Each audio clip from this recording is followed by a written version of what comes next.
So, for many parents, there's this overwhelming sense of certainty deep down inside that they will end up all alone and hurting forever.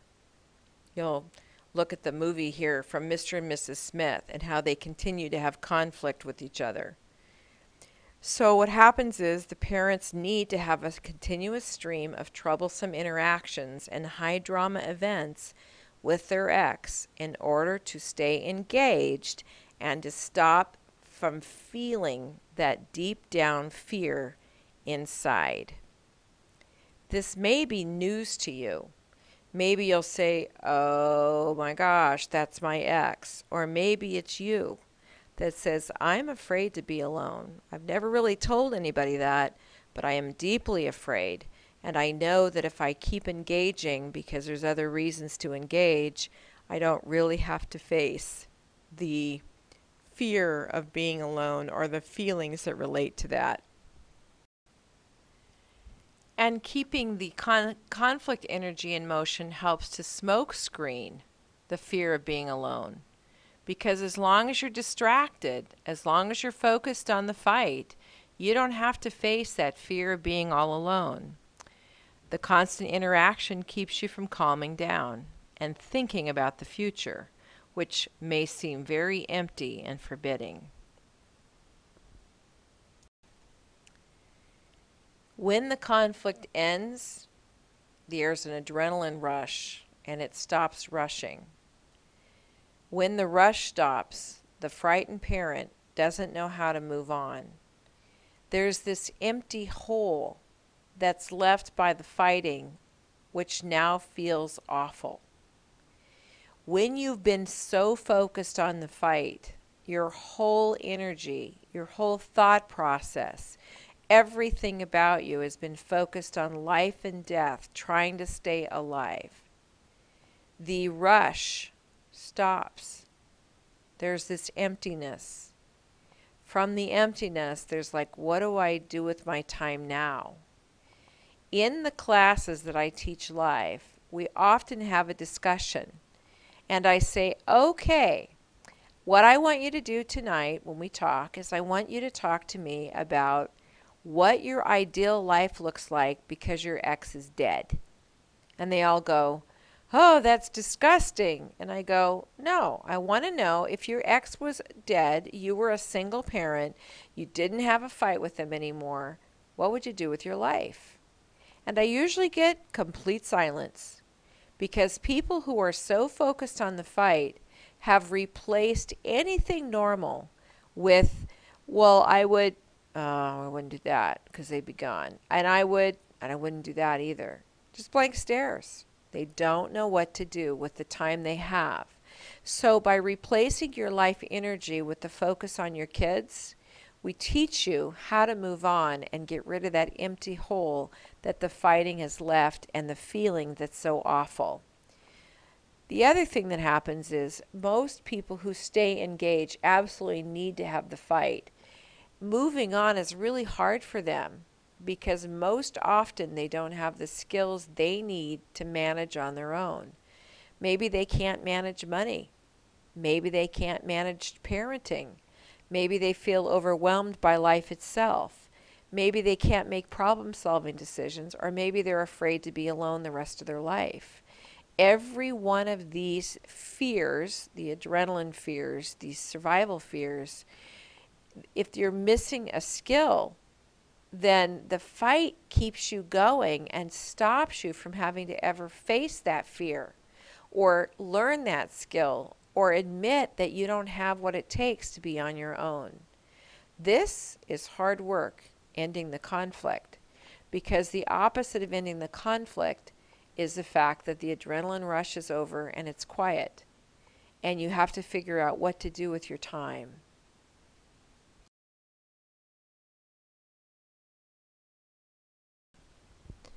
So when the conflict ends, the cycle of adrenaline addiction is over. And that deep emptiness creates a panic.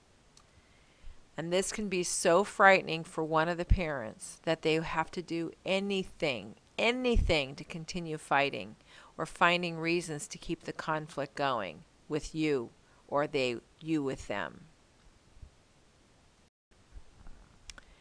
And now we get to one of my favorite slides because I like the graphic and the visual. Let's look at this slide and we see that there's this baseline anxiety state. And if you're growing up and you've got fears, then you've got more fears than other people, and it's going to go, let's say, below the anxiety state if you're like blue, and if you're having anxiety, above the anxiety state or the baseline. So remember, we said every time you hear your ex's voice or you see their face, you're going to spin, right? So let's look at this. Let's say you have a communication on the phone, a telephone conversation. You just heard their voice. So here's the baseline. We're looking at the straight across line that's in purple, and you go up a little bit, right? Now, every time you go up in emotion, you got to have a dip. For every action, there's an opposite and equal reaction.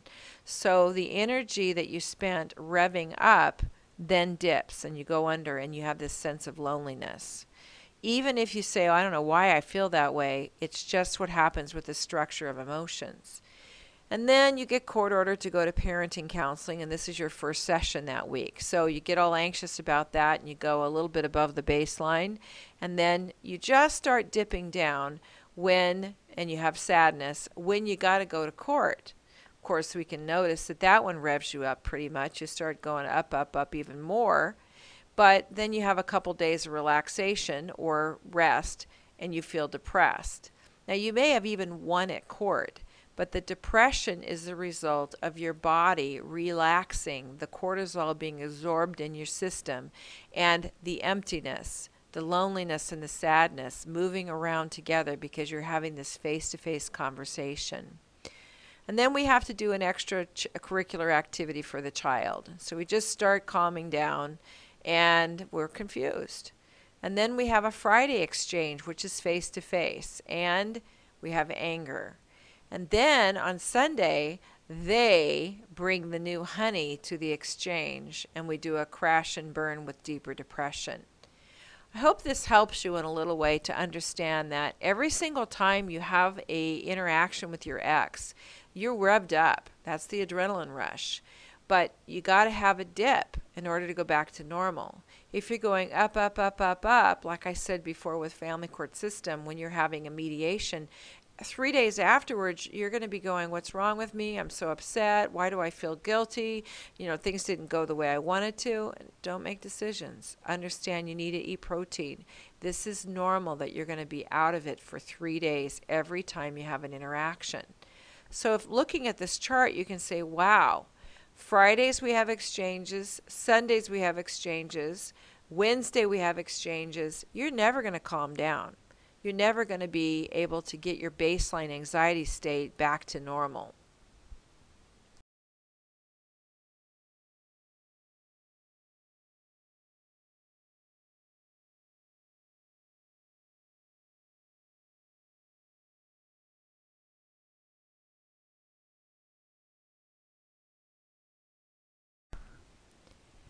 So now we're going to talk about contact and communication with the ex.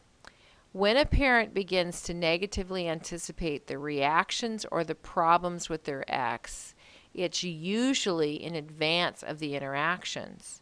So remember, we go back to the anxiety chart. Every single time you hear their voice or you see their face, you're going to emotionally spin. You're going to negatively anticipate at least 2 to 4 days before the exchange, something negative is going to happen. So you're starting to rev up before the exchange about 2 to 4 days with anxiety, anticipation that's negative, hoping nothing happens, in your mind scripting.